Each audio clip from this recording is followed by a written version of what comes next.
Bienvenidos a esta asamblea número 857 que tiene el carácter de electiva. Siendo las 7:28, vamos a iniciar la misma. Tenemos el día de hoy 5 puntos que desahogar en nuestra orden del día. Les pido por favor que me permitan leerlo. El primer punto es la apertura. El segundo es la lectura y en su caso la aprobación de la asamblea, del acta de la asamblea anterior. El tercer punto es la conferencia magna que va a estar a cargo de nuestro compañero Ricardo de León Tallabas. El cuarto punto, noticias numismáticas, donde estaremos dando máximo un par de noticias para poder tener más tiempo en nuestro quinto y último punto de este orden del día, que es decir, me refiero a las elecciones para vicepresidencia y el encargado de la tesorería de la Sonomex. Con esto estaríamos terminando todos los puntos del orden del día que tenemos. Debido a la situación que se nos presentó, les pediría que nuevamente diéramos por aceptada y aprobada el orden del día, que diéramos por aprobada nuestra, perdón, discúlpeme, que diéramos aprobado se me fue el nombre. Ok, les pediría que obviáramos el segundo punto para entrar por completo al tercero, al cuarto y al quinto punto. Si algún socio no estuviese de acuerdo y fuese la mayoría, la cantidad de personas, entonces procederíamos a leer el orden el acta, era la palabra que se me había olvidado, el acta de la asamblea anterior. Entonces vamos a dar unos segundos para ver si la mayoría de socios no estuviese de acuerdo, y como estoy viendo que nadie está escribiendo, entonces agradezco mucho y de esta manera vamos a pasar entonces al tercer punto. El tercer punto es la conferencia magna, un virrey y el establecimiento de la Ceca de México en 1535, a cargo de nuestro compañero Ricardo de León Tallabas, a quien vamos a obviar su presentación debido a que es un gran conocido de todos nosotros. Ricardo, de antemano, tenemos plan B por si llegáramos a tener alguna falla técnica. Bienvenido, muchísimas gracias y arrancamos. Muchísimas gracias, perdón por los problemas técnicos, hicimos lo mejor que pudimos y arrancamos. ¿Se alcanza a ver mi presentación? Sí, todo el público sabe en este momento que lo estamos haciendo a través de tu celular que está grabando la presentación que tienes en un monitor debido a esta situación técnica. ¿Lo podemos ver?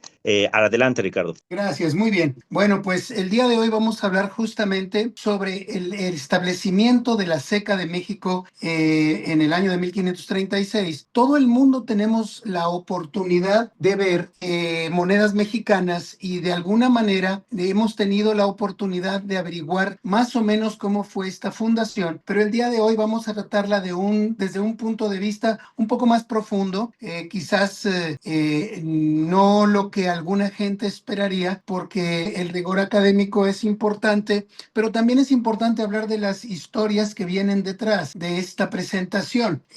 Vamos a hablar nosotros de algunos documentos que hemos estado teniendo oportunidad de revisar en el Archivo General de la Nación y de alguna otra información que ha estado saliendo aquí y allá. Muy bien, no es una casualidad que los reyes católicos hubieran permitido a Cristóbal Colón que viniera para acá. Cristóbal Colón y la reina tuvieron una conexión personal muy importante y Colón pedía un montón de demandas en 1492 que a Fernando le parecieron absolutamente exorbitantes, pero que a Isabel le parecieron de alguna forma visibles para poder darlas en concesión. De esta manera suceden las capitulaciones de Granada y en esas capitulaciones Isabel le da todos los piquitos y periquitos que Cristóbal Colón solicitaba, entre ellos el 10% de todo lo encontrado, el dar a su estirpe una perpetuidad de que pudieran seguirse sentando en el trono virreinal en todo lo que era el Nuevo Mundo. Como Fernando se negó a participar en esta odisea y fue Isabel de Castilla o Isabel la Católica quien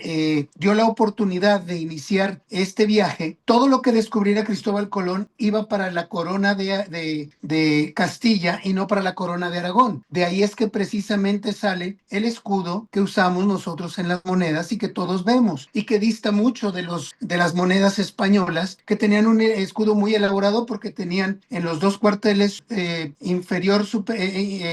superior izquierdo e inferior derecho las armas de Castilla y en los cuarteles superior derecho e inferior izquierdo las de Aragón, con la granada al fondo del ábside. Muy bien. Este es de donde sacamos el grabado que acabo de mostrar. Es un billete interesante de España por si a alguien le gustaría coleccionarlo. No es un billete caro y es muy fácil de conseguir. Muy bien. Llegaron acá estas tierras. Se establecen en Veracruz y de Veracruz lo primero que hacen es mandar una carta a España solicitándoles que les den dinero porque no tienen dinero para poder hacer comercio y habla de que es muy importante que esto llegara a suceder en el año de 1519 en junio. Todavía no se había pacificado la Gran Tenochtitlán, sucederían 2 años más, por lo cual los reyes católicos, bueno, en este caso ya era Carlos V, pues mandó al demonio a todas estas situaciones, aunque después de la conquista de 1521 se hace el primer envío de monedas a América, en este caso, de alguna forma, el Virreinato de Nueva España en el año de 1523, y de esta manera se tiene la oportunidad de tener las primeras monedas corriendo en estas tierras. Pero estas monedas, como tú ves, no son monedas mexicanas, sino son monedas españolas. Y cuando me refiero a monedas mexicanas, no creas que me refiero a las monedas de la República Mexicana, porque nuestra República Mexicana no nacería sino hasta 1823 y el Imperio de México no nacería sino hasta 1821. Esto era el Reino de Indias y así se conoció entonces. Se mandaron monedas en estos años del 25, 27 y 531. Y estas son el tipo de monedas que se mandaron. Quiero que te fijes muy bien en esta parte de las monedas, que es el yugo o el que junta a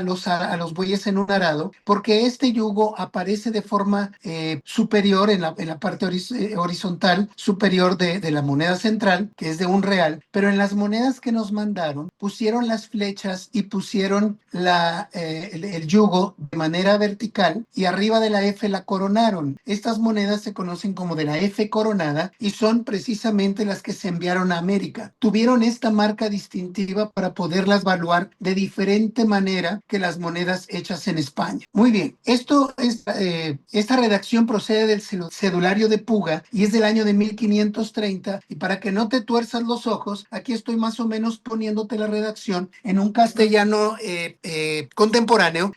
Si tú te fijas, nuestra casa de moneda abre en 1535, pero aquí desde 1530 ya están hablando de que se estableciera una casa de moneda en México. La casa de moneda de México también fue sugerida incluso por Cortés mismo, diciendo que sería una cuestión muy importante precisamente para estas tierras. Muy bien, los reyes católicos tuvieron reticencia en hacer esta casa de moneda precisamente porque tenía la idea de limitar lo más posible la acuñación de piezas para poder controlar mejor esta producción. De esta manera se querían poner específicamente 7 casas de moneda en España y nada más. Precisamente por tener 7 casas de moneda en toda la península, pues era mucho más sencillo poder llevar un control de esta producción. Y definitivamente no querían hacerla en ultramar, es decir, en el Nuevo Mundo, para evitar problemas de robos, etc. Sin embargo, el 11 de mayo de 1535, después de tanta solicitud por parte de tantos organismos en México, es que se logra que se permita un decreto de establecimiento de casa de moneda. El problema es que no lo firma Carlos V. Todo el mundo piensa que fue el rey Carlos V el que nos dio esta casa de moneda. Y en el decreto mismo se especifica yo, la reina. Ahí vemos una de las firmas que hubiera aparecido en esa época sobre el establecimiento de la casa de moneda en México. Pero ¿a cuál reina se refiere? Tú dirás, pues ¿cuántas reinas había? Bueno, si tú te pones a pensar, hay más de una. En este caso se habla de Juana de Castilla. Las monedas ponen Juana y Carlos o Carlos y Juana, dependiendo si estás en América o si estás en Europa. Pero de una o de otra manera se refiere a Juana la Loca. Aquí existe un problema. Ella definitivamente no pudo haber firmado este decreto por una sencilla razón. Aun cuando el decreto dice la emperatriz JDC, Juana de Castilla, y dice Madrid, 11 de mayo de 1535 años, existe una situación muy importante. Un año antes se hizo una revuelta de comuneros, 10 años antes se había hecho una revuelta de comuneros, y en esa revuelta de comuneros se llegó hasta el convento donde estaba recluida Juana de Castilla, para que ella firmara una ley en contra de su propio hijo. Y ella se negó diciendo, señores, yo estoy metida en un convento, déjenme en paz, no tengo ninguna gana de volver en la cuestión política, yo estoy aquí recluida y estoy recluida voluntariamente, no me han metido presa de manera alguna. Entonces Juana se niega a algo muy importante precisamente como esta revuelta de los comuneros, pues no creo que se hubiera atrevido a firmar una casa de moneda que realmente pues no era ni muy importante para este asunto. Y entonces vamos al punto, ¿a cuál reina te refieres? Bueno, hoy tenemos dos reinas y dos reyes en España. Y tú dirás, ¿a qué te refieres? Pues tenemos al rey Felipe VI, a la reina Leticia, que son realmente los reyes españoles, pero tenemos vivos todavía a la reina Sofía y al rey Juan Carlos I, y ellos son reyes eméritos que también se siguen considerando reyes. Ninguno de los dos abdicó en favor de su hijo, simplemente le dieron la oportunidad de continuar con el legado real. Entonces, de esta manera tenemos dos reinas. En esa época también se tenían dos reinas, y tú dirás, ¿cuáles son las dos reinas? Juana de Castilla, que era la reina titular, pero también estaba la esposa de Carlos V, que era Isabel de Portugal, una de las mujeres más hermosas que yo he visto dentro de la realeza europea. Y es muy posible que hubiera sido justamente Isabel de Portugal, la esposa de Carlos V, quien de alguna manera hubiera firmado este decreto. Y ahí está parte de la redacción de ese decreto. Nadie sabe dónde quedó esa acta. Aquí en México se tuvo, la última persona que la vio fue un chileno, Burcio, de 1919, quien la copió, gracias a Dios, y de esa manera tuvimos la oportunidad de conocer el texto de ella. Muy bien, en las actas de fundación de México que tú ves, tú verás que se autorizaron las de Santo Domingo, la de México, la de Santa Fe, que es Bogotá, y la de Potosí en Bolivia. Pero hay un pequeño problema. En 1535 no se habían descubierto muchos de estos reinos. Algunos de ellos sucedieron hasta el siglo XVII. Esto te dice que las redacciones que tú has leído no son realmente la realidad de las cosas, sino una especie de Frankenstein que decidieron hacer para juntar todas las casas de moneda en una sola acta de fundación y nada más. En la realidad de las cosas, cada una de estas actas fue hecha de manera individual, excepción de la de México, en la cual se establece también la Casa de Moneda de Santo Domingo, pero no se hace moneda alguna en Santo Domingo por carecerse de metal. En ese documento que estamos viendo ahí en este recuadro, que es un duplicado, se habla que es la instrucción sobre labrar moneda. Esto significa justamente de qué clase de moneda se iban a hacer en estos reinos. Y ahí dicen, esta labor de labrar moneda se hará de plata y vellón. Hablaremos de lo que es el vellón en un momento más, pero aquí específicamente se aclaraba que no se iba a labrar moneda de oro. Y no se hizo moneda de oro en México o en ninguno de los reinos de ultramar por muchos años, precisamente por la cuestión del control. Ellos decían, nos pueden robar algunas monedas de plata y no tendremos tanto problema como si nos roban algunas barras de oro. Muy bien. El decreto de 1535 fue muy específico. No iba a dejar nada al azar. Se decía que por cada marca, es decir, 230 gramos de plata, se tenían que hacer 67 reales. Cada uno de ellos iba a llevar 3.4 gramos. Y fíjate muy bien, cada real iba a ser valuado en 34 maravedíes. Imagínate esto como si fueran centavos, simplemente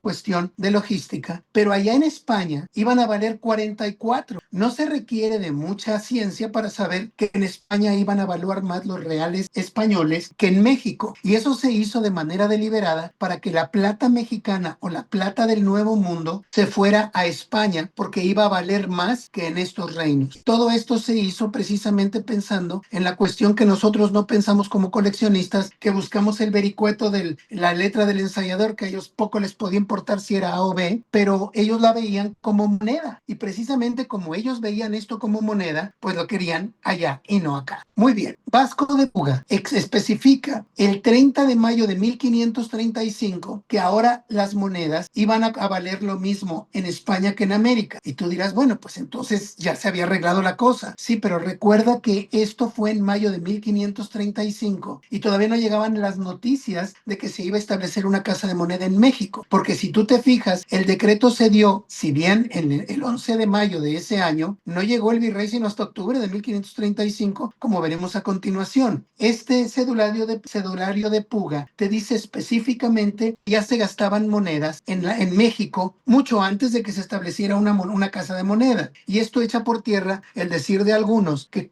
en el momento en que se hacen monedas en México es que tenemos monedas. No fue así. Muy bien. Antonio de Mendoza fue escogido como el primer virrey de la Nueva España y no fue un una cuestión fortuita, no era simplemente un amigo del rey, como sucedió con el 99.9% de los virreyes que llegaron a este nuevo mundo, o de los capitanes generales. Este señor en particular tenía bajo su manga la experiencia de haber sido contador de la Casa de Moneda de Granada. A él lo hicieron virrey desde 1527 y lo volvieron a ratificar en 1529 y finalmente en 1535 le dijeron, oye, ¿te vas o te vas? Y el señor no se había venido por cuestiones personales. Una vez que llega aquí el virrey, tiene dos noticias. La primera, dejamos de ser el amorfo reino de Indias y nos convertimos oficialmente en un virreinato y él iba a encargarse de ser nuestro primer virrey. Y la segunda, él iba a abrir una casa de moneda precisamente en México donde se iba a labrar plata de oro y vellón. ¿Dónde se iba a establecer esta casa de moneda? Pues se estableció en este castillito que tú estás viendo, que es realmente la casa de Cortés. Cuando llega el virrey de Mendoza, se da cuenta que la mejor construcción que existe no es ni las casas reales, ni tampoco es la catedral, que era una pobre ermita entonces, sino la casa del conquistador, la casa de Cortés. A Cortés le interesaba muchísimo que se estableciera ahí la fundición y la casa de moneda, porque él de esta manera dictaba la ley, estaba dando el dinero para todos y era la figura paterna más importante en ese momento. Sin embargo, el virrey de Antonio de Mendoza tenía otros planes. Fíjate muy bien en este mapa, no sé si se alcanza a ver bien con el teléfono, pero el extremo izquierdo de este palacete que tenía Cortés llegaba hasta la calle de Madero, perdón, de San Francisco, como se le llamó entonces, y del otro lado llegaba hasta la calle de Tacuba. Es decir, no existía la calle de 5 de Mayo que se abrió después y que estaría justamente donde está la puerta principal de este edificio. ¿Dónde se pudo haber hecho esta casa de moneda? Es mi opinión que se debió hacer del lado izquierdo porque si tú te fijas, tiene una mayor calidad la construcción de este edificio que sobre el lado derecho. Definitivamente por ahí se dio. Y lo que tú estás viendo es justamente el edificio, el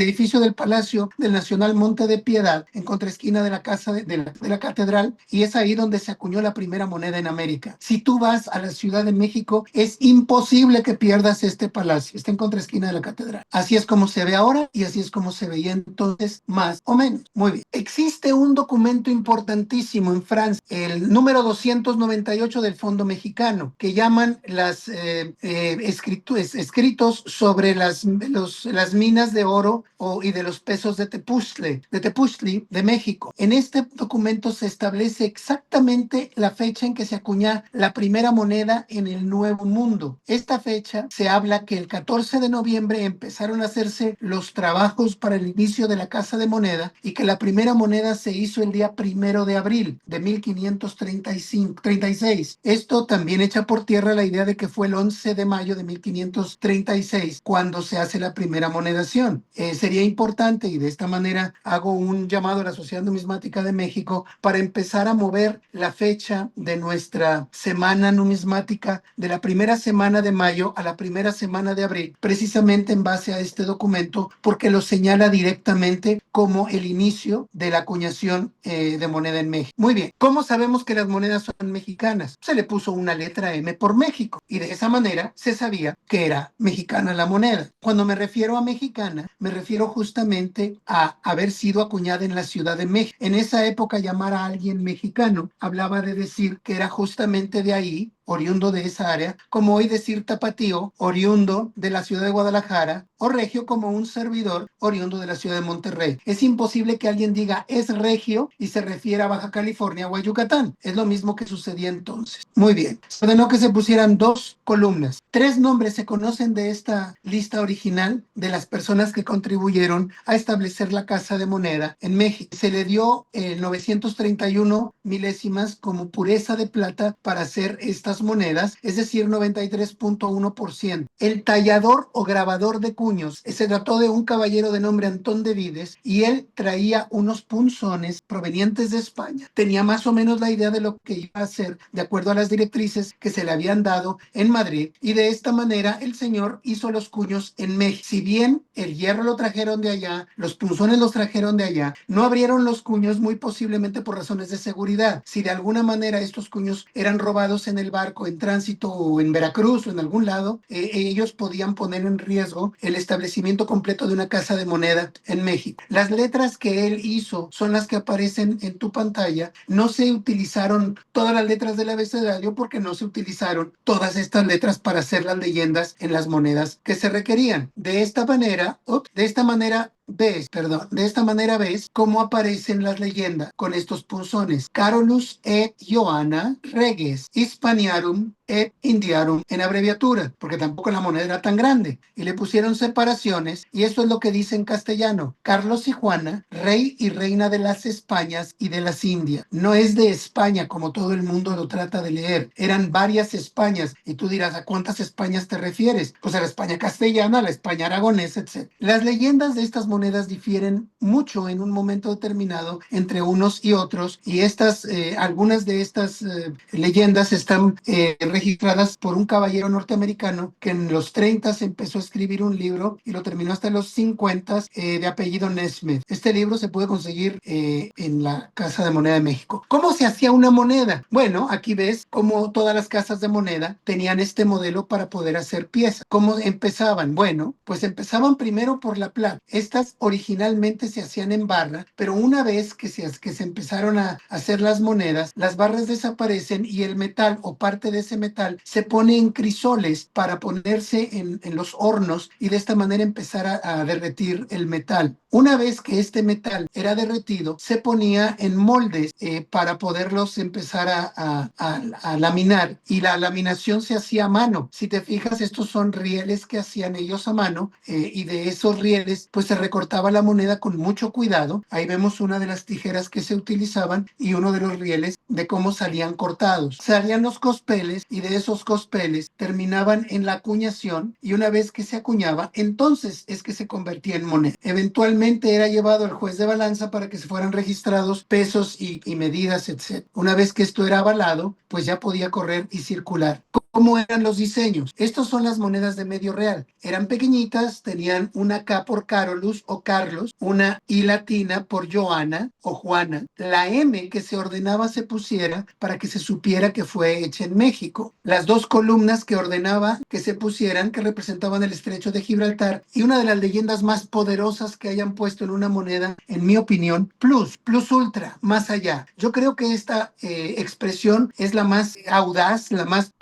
prominente de todos los primeros 300 siglos de nuestra era, de nuestra historia, solamente haciéndole sombra a la palabra libertad que se hizo en nuestras monedas americanas, refiriéndome de Alaska hasta Tierra de Fuego, a partir de las colonias británicas cuando se empiezan a independizar, y después nosotros. El ensayador, es decir, quien batía y aseguraba que cada moneda contaba exactamente con la pureza de plata requerida, fue Francisco del Rincón, y tiene la letra R en medio. Así es como aparecen las monedas de medio real. En las monedas de un real sucede exactamente lo mismo, pero por tenerse mayor tamaño ya se puede agregar el escudo de España, exactamente como lo habíamos descrito, y la M de México aparece a los dos lados flanqueando este escudo. Si bien la disposición se decía que se pusiera una letra M, aquí se pusieron dos, y eso te dice la flexibilidad que tenía un grabador para poder hacer más o menos lo que le diera la gana. Esta es la moneda de un real. Aquí vemos la comparación entre la de uno y de dos reales. Me fascinaría decirte, perdóname, de medio y de un real. Me fascinaría decirte que están en mi colección, pero si las tuviera sería el hombre más feliz del mundo. Esas imágenes las saqué de internet. Ojalá supiera de dónde para poder dar crédito. Muy bien. Se hicieron también monedas de 2 reales, y estas monedas de 2 reales eran de todo iguales a las de 1 real, pero se les pusieron 2 puntos en lugar de 1. Esta es la primera pieza que yo tengo de Carlos y Juana del primer tipo, y esta, como tú la ves, está muy maltratada, y está muy maltratada porque procede de un naufragio, de uno de los primeros naufragios registrados que llevaban plata de nosotros para Europa, y sucedió el 9 de abril de 1554, donde 3 navíos se hundieron cerca de la Isla del Padre, y de esta manera es que las monedas fueron recuperadas ahí, y por eso a este naufragio le llaman de la Isla del Padre, aun cuando en realidad fueron 3 navíos. Estuvieron ahí por 422 años hasta que fueron descubiertos. Y se hicieron de 3 reales. Se explicó que se hicieron de 3 reales porque era lo que ellos suponían que se iban a ocupar acá. Se hicieron en puntos y en dos arcos. históricos. Realmente estas piezas son muy raras porque solamente se hicieron en muy corto tiempo, de 1537 a 1538. Y este es uno de de las representaciones en códices de estas monedas de 3 reales. Y aquí se habla de 1 peso en esa balanza. Y no sé cómo le hicieron. Yo creo que eran 2 de 3 y 1 de 2. No se me ocurre qué otra manera. Muy bien. Ahí tienes la diferencia entre 1 de 3 y 1 de 2. Son muy similares, son muy semejantes. Y como no había 2 piezas exactamente iguales, la gente las confundía y se empezaron a quejar justamente en el mercado porque decían o damos de 2 o damos de 3 pensando que son de 2 o de 3. Era muy confuso y esto era un problema para la gente en este reino de Nueva España. Precisamente por eso el rey ordena en el Morzón en 1537, en noviembre, que se retiren las monedas que se habían hecho de 3 reales y que en lugar de 3 se empiecen a labrar monedas de 4.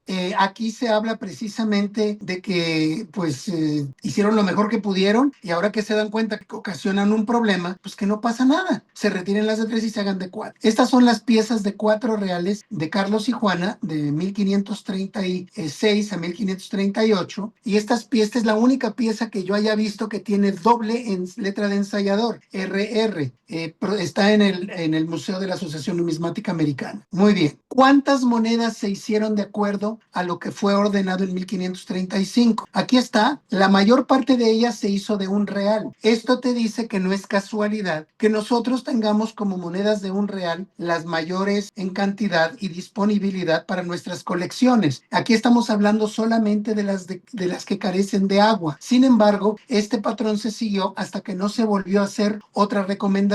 Muy bien, esto ya te lo había yo mostrado, pero me había brincado un punto muy importante porque quería mostrarlo de manera aislada. Aquí ves que se explica que se hagan monedas de 8 reales por ser para ella cuenta justa de 1 peso. Antes de que se hiciera la primera moneda de 1 peso, ya le tenían el nombre, 1 peso. Y aquí dice justamente que iba a ser de 8 reales. Es decir, iban a tomar la onza de plata de 27 gramos y la iban a dividir en 8 pedacitos. Ahí está lo que te acabo de decir. Estas aparecieron en un naufragio del cual no se ha querido decir mucho. Yo he tenido noticia de cuál es el nombre del barco que trajo esas piezas y dónde fueron descubiertas, pero no me es posible dártelo públicamente porque me fue dada esa información en confidencia. Pero lo que sí te puedo decir es que solamente se encontraron 3 piezas y son las que se conocen y están en el público.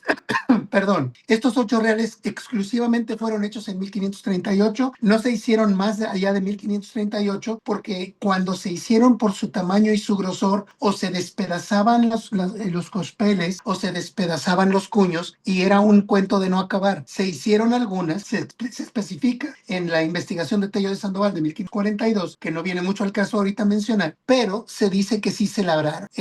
Lo bueno del asunto es que se dio una provisión donde precisamente por la cantidad de plata que estaba llegando, se iba a volver a bajar el cobro de que iban a valer 34 maravedíes y que se iban a hacer ahora en 44.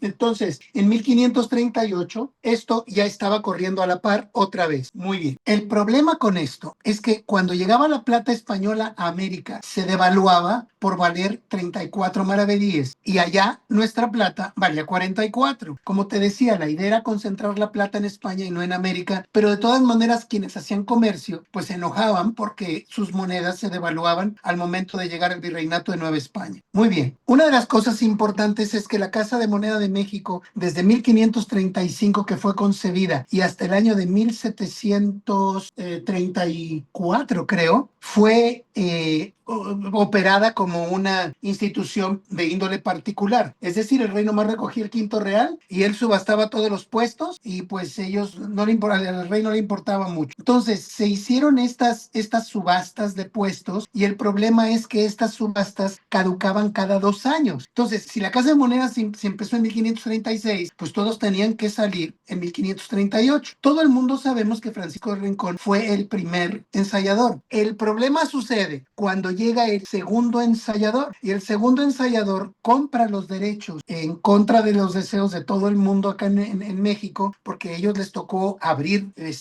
vereda en la Casa de Moneda de México, y se lo dan a un caballero de nombre Pedro de la Membrilla. Pedro de la Membrilla, que es la letra M, nunca se apareció en México, jamás pisó el suelo de Nueva España. La gente de acá se enoja, incluyendo al virrey, y le dicen a Carlos V, oye, pero ¿cómo se te ocurre? Y pensamos que nos ibas a dar un poco más de gracia, etcétera. Y Carlos V le dijo, discúlpame, pero yo soy el rey y el emperador del Sacro Imperio Romano. Tú no eres quien para venirme a decir qué es lo que tengo que hacer o no con mi reino. Y aquí se dice que precisamente Pedro de la Membrilla puede subarrendar esto a Francisco del Rincón, pero Francisco del Rincón se entufa y el señor dice, señores, váyanse al demonio. Se regresa a España y se dedica a trabajar, sabrá Dios en qué, porque no lo registra la historia. El problema es que como el rey permite que se subarrende este oficio u oficina del ensayo, es que empieza nuestra pesadilla, porque en los papeles aparece alguien en España, pero acá aparece alguien más. Muy bien, se hace la segunda serie. El 28 de junio de 1542, el virrey Antonio de Mendoza dice, señores, en las provisiones que nos dijeron, nos ordenaron que pusiéramos agua entre las columnas, pero nosotros pusimos la letra del ensayador. Tenemos que adaptarnos a lo que nos dijeron. Ya pasaron 6 años y necesitamos nosotros ponernos las pilas. Y el señor empezó a hacer,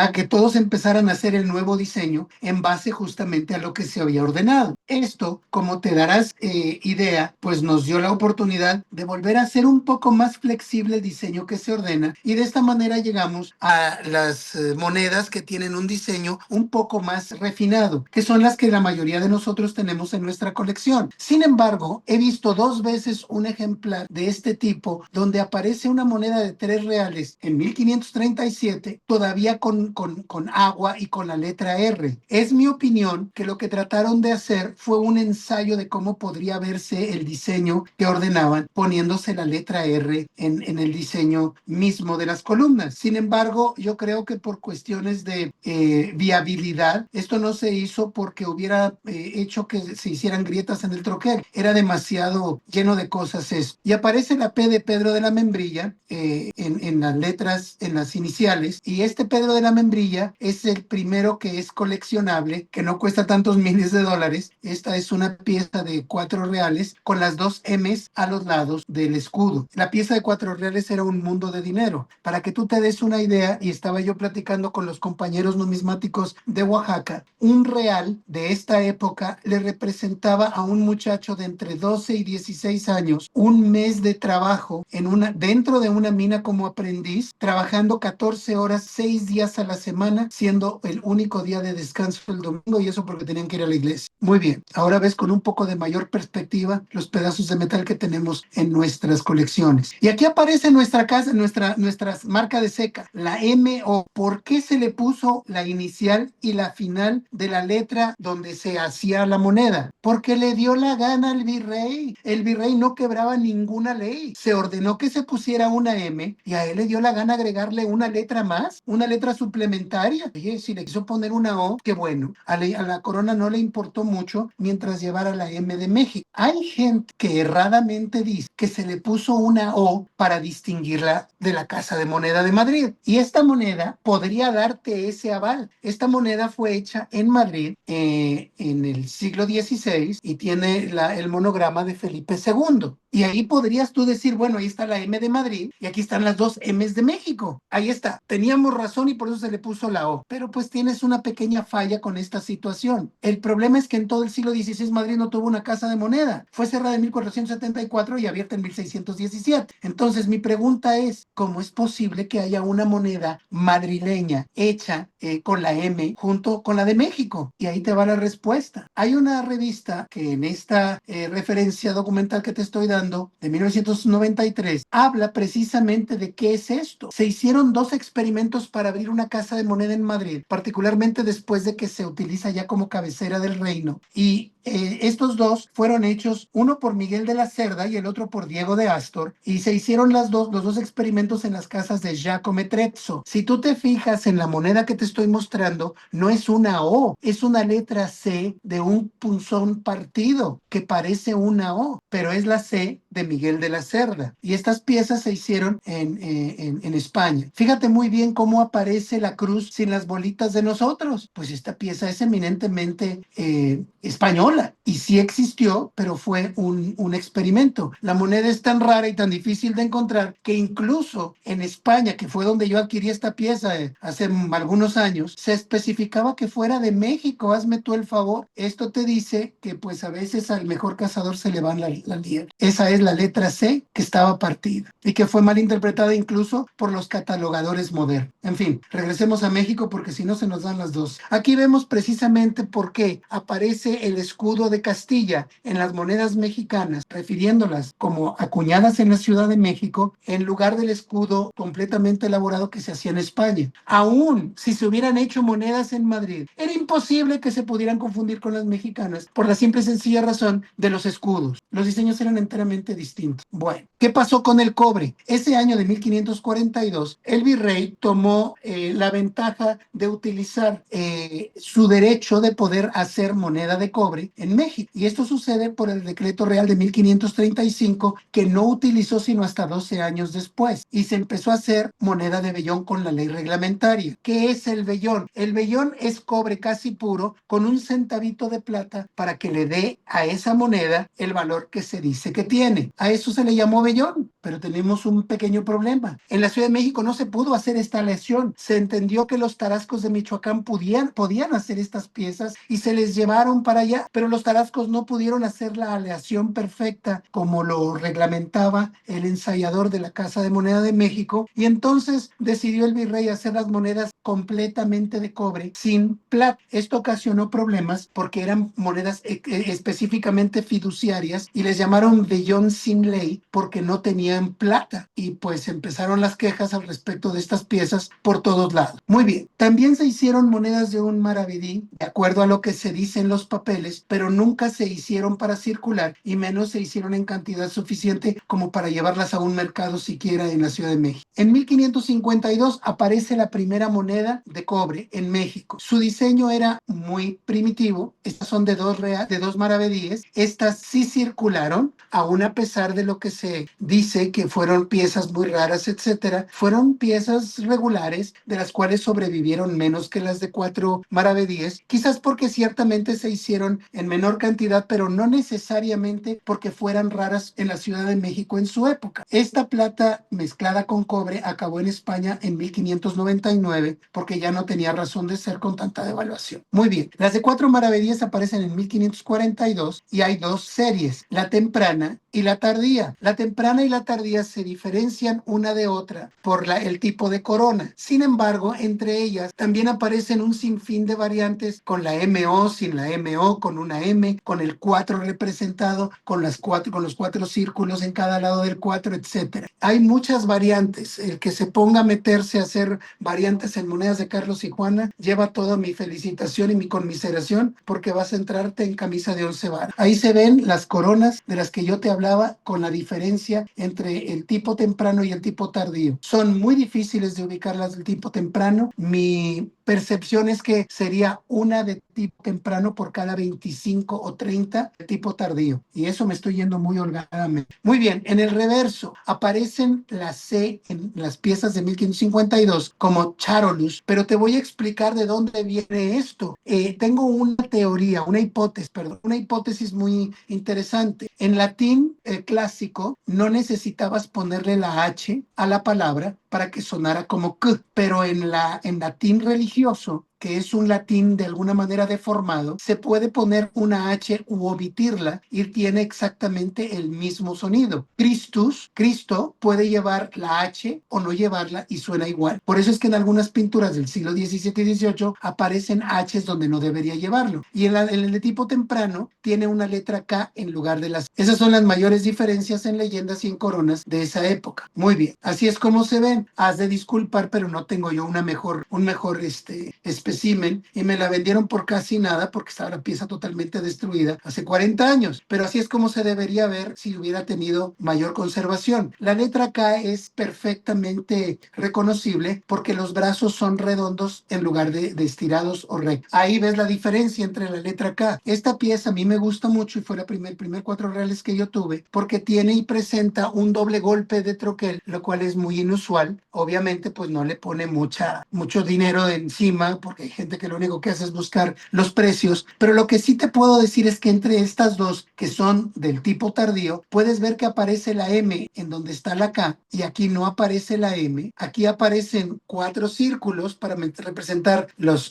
4 maravedíes. Aquí la M aparece en el otro lado y si tú te das cuenta, pues estas piezas tienen un montón de variantes porque pues como eran de cobre y no se iban a ir a ningún lado, pues no tenían mucho que hacer. Fíjate cómo la corona de esta última está cargada hacia la izquierda, es una corona inclinada en diagonal y el resto son rectos. Muy bien. Estas piezas fueron aventadas al lago de Texcoco porque los indios las rechazaban. De esto existe perfecta constancia en las actas del Cabildo de la Ciudad de México. Ellos eran puestos en castigos corporales. Sin embargo, la última evicción histórica sucede cuando Romano Ruggiero, cuando los catálogos de monedas perdón, como lo del de Colin Bruce tercero de Mexican Coins en Paper Money, hecho en 1982, creo, 81. Abre la página 26 donde dice que los indígenas obligaron a la Casa de Moneda de México a dejar de hacer cobre. Esto es absolutamente falso. Y esto es falso por la simple y sencilla razón de que les das demasiada autoridad a los indígenas, que eran prácticamente esclavos, para que ellos decidieran cómo iban a funcionar las finanzas en Nueva España. En este libro, que es fenomenal, si no tienes el conocimiento de estas piezas, te sugiero que consigas este libro, es del Fondo de Cultura Económica y te explica perfectamente cómo funcionaban las monedas de cobre en México hasta la época de independencia. Muy bien, la evidencia habla. Esta evidencia nos dice en una revista que todavía puedes conseguir, que se llama Arqueología de México, y aquí hablan que se encontraron abriendo el eje central y la calle de Brasil, encontraron en alguna construcción unas piezas, unas monedas, y estas monedas estaban perfectamente apiladas en un agujero entre las ruinas del edificio. Y estas monedas apiladas eran de cobre, lo cual habla de que los indígenas no necesariamente las aventaban al lago de Texcoco, como algunos ciertamente lo hicieron. No sé si sería la mayor parte de ellos o no las que lo mandaron al lago de Texcoco, pero lo que sí te puedo decir es que no fue la totalidad de ellos. Esta es una de las piezas que encontraron ahí. Fueron 12 de 2 maravedíes y 12 de 4 maravedíes. Eso te habla que era una moneda común en su época y había incluso una de Santo Domingo que sin duda llegó aquí por comer. Estas son entonces las monedas de plata del primer tipo. Esta fue como se empezaron a modificar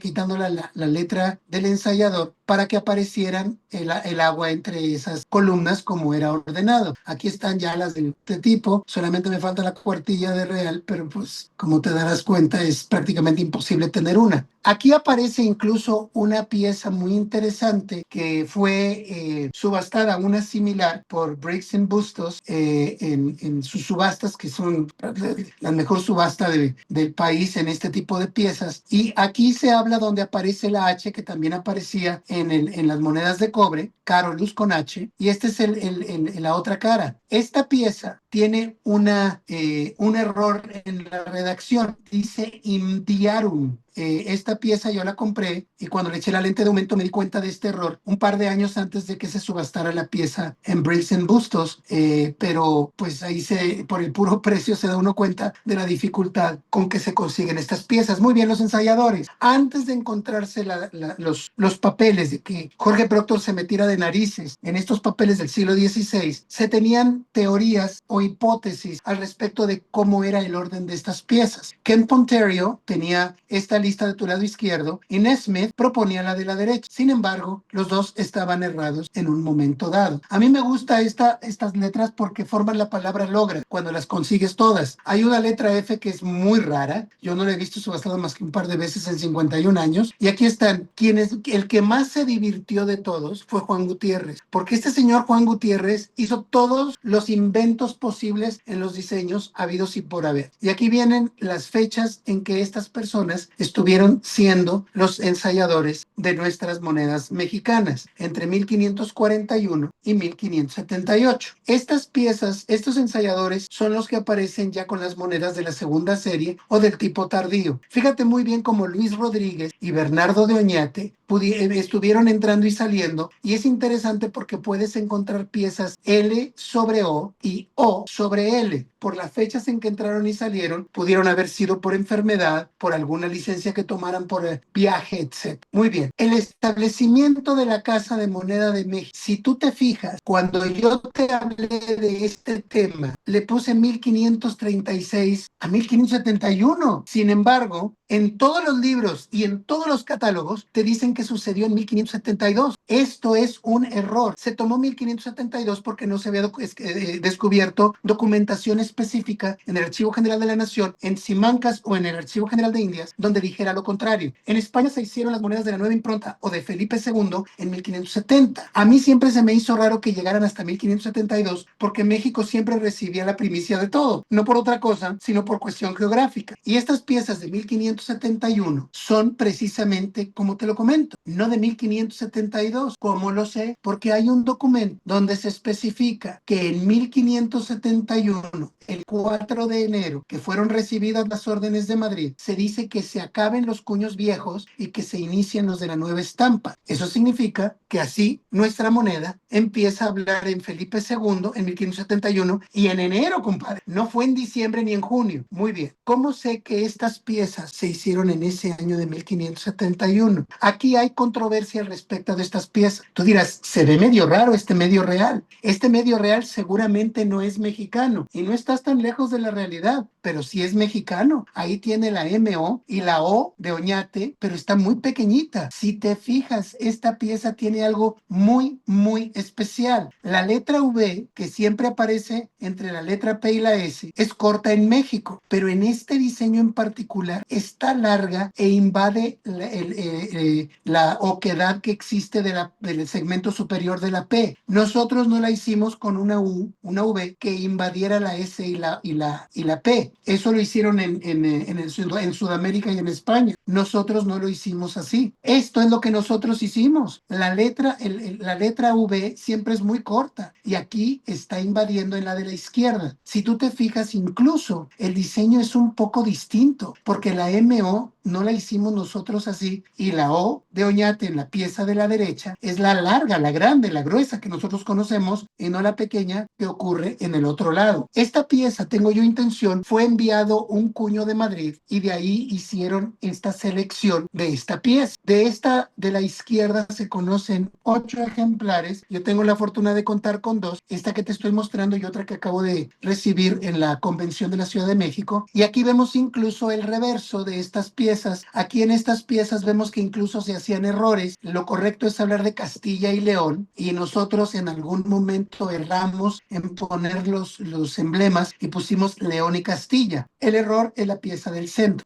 Pero fíjate en algo, las piezas que se enviaron de Madrid carecen de este circulito que tiene de remate la cruz en nuestra moneda macuquina, como la conocemos. Si tú te fijas, esta moneda mexicana tiene los brazos de la cruz limpios y terminan en Cruz de Jerusalén, y estos brazos te dice que no son mexicanos. Sin embargo, esta pieza es mexicana, tiene la MO, una O microscópica, y en la parte de atrás tiene una cruz sin estos círculos. A correr a buscarlas para ver si encuentras alguna. Las 8 conocidas son de detectorismo. Eso te dice que no funcionaron mucho como manera de circulación en México. Yo creo que estas son de 1571. Muy bien, y de esta manera llegamos a la amonedación de Felipe II, y esta es una representación de lo que eran las casas reales de la moneda o la Casa Real de México. Pero esto ya es tema de otra cosa, porque a mí me tocó hablar del establecimiento de la Casa de Moneda de México, no de todo lo que sucedió después. Así que muchas gracias, y con esto termino mi tema, rogando una disculpa por las cuestiones técnicas. Y con esto termino. Muchísimas gracias. Ricardo, al contrario, muchísimas gracias. En este momento le voy a pedir disculpas a todas las personas que tanto en Zoom como en Facebook están haciendo preguntas, porque por cuestiones de tiempo tiempo y que tenemos nuestra votación, no vamos a poder ni proceder a leerlas y muchísimo menos contestarlas, pero sí vamos a dejar el compromiso que Ricardo en Facebook va a contestar todas estas preguntas. De antemano agradecemos a todas las personas que están saludando, que tenemos, Ricardo, gente de todo el continente, tenemos gente en Cuba, obviamente en Estados Unidos, en Bolivia, en Argentina, en varias partes de México. A todas ellas, muchísimas gracias, pero les rogamos que por favor nos disculpen la forma en que vamos a contestar, que es posteriormente a todas estas preguntas. Ricardo, muchas gracias. No nos vamos a adentrar muchísimo, pero es un hecho que has esclarecido ciertos y has aclarado información que estaba un tanto oscura y nos has dado mucha información muy valiosa. También te voy a pedir a ti una disculpa de no podernos ahondar tanto por el motivo principal de esta presentación, que en este caso no va a ser la presentación magna, sino nuestras elecciones. Fer, por favor, ¿podrías proyectar el diploma perdón, Ricardo, ibas a decir algo. No te estamos Sí, que por escuchando. favor, Fernando, hazme el favor de retirar. Oh, ¿no me escuchan? Ya te escuchamos. Solicitar, gracias, solicitar que me retiren la imagen para no estorbar, Ok, perfecto, muy bien. porque no lo Y puedo hacer. perfecto. Muchísimas gracias, Ricardo. Y Fer, ¿podrías por favor proyectar el diploma virtual que para esta ocasión tenemos preparados? Lo voy a leer rapidísimo. La Sociedad Numismática de México otorga el presente diploma a Ricardo de León Tallabas por su destacada participación en la Asamblea número 857, celebrada el 13 de octubre del 2025, con la conferencia magna Un Virrey y el establecimiento de la Ceca de México de 1535, firmando un servidor, Siddhartha Sánchez Murillo, como presidente de la SONUMEX. Muchas gracias, Fer. Muchas gracias, Ricardo. No te vayas, por favor, no se vayan las personas. Vamos a continuar con nuestro orden del día, pero me gustaría irles pidiendo de favor a todos los socios activos que están en la plataforma de Facebook que empiecen a migrar a Zoom, porque la votación va a ser solo y exclusivamente para los socios vigentes que estén en Zoom. Entonces, todavía no viene la votación, vamos a tener un punto previo y durante este tiempo, entonces les pedimos todos los socios vigentes que estén en Facebook y quieran hacer efectivo su derecho de votación, por favor empiecen a migrar hacia la plataforma de Zoom. El link se les mandó por correo electrónico, los correos que están dados de alta, ahí lo van a poder, revisar, o pueden mandar un mensaje en Facebook para que de manera privada Fernando los contacte y les dé el link. Bueno, dicho esto, vamos a pasar a nuestro cuarto punto, que es noticias numismáticas. Emiliano, ¿cómo estás? Hola. Emiliano es nuestro delegado de promoción y cultura. Ya todos lo conocen. Emiliano, buenas noches. ¿Qué tal? Sí, muy buenas noches a todos que nos acompañan. No se vayan, no se vayan, esto va a ser breve. Primero que nada, nuestra sección de noticias numismáticas, tenemos que la siguiente convención a realizarse va a ser la Convención Numismática de Aguascalientes. Es esta misma semana y va a realizarse del día 18 al 19 de octubre. También durante este mes se va a estar realizando la Convención Numismática de Guadalajara, que es del día 30 de octubre al 1 de noviembre. Ahí mismo vamos a llevar a cabo la siguiente subasta de Brix Bustos. De hecho, posiblemente esta misma semana estemos ya publicando el catálogo, que van a ser 485 lotes, y será realizada el viernes 31 de noviembre, ¿no? En segundo tema, ya tenemos también anunciada la siguiente conferencia. Nuestra siguiente magna conferencia será el tema de monedas de cobre de Carlos y Juana, impartida por Roberto Tames, y será, como ya saben, el segundo lunes de cada mes, que en este caso sería el lunes 10 de noviembre de 2025. Ahora yo estaría continuando con la sección de noticias numismáticas y también con la sección, con la cápsula numismática de bibliografía numismática, ¿no? Para no tomar más tiempo, yo pediría a Sid que continuemos con nuestra orden del día y sería realizar la votación de los cargos para vicepresidente y tesorero de la mesa directiva.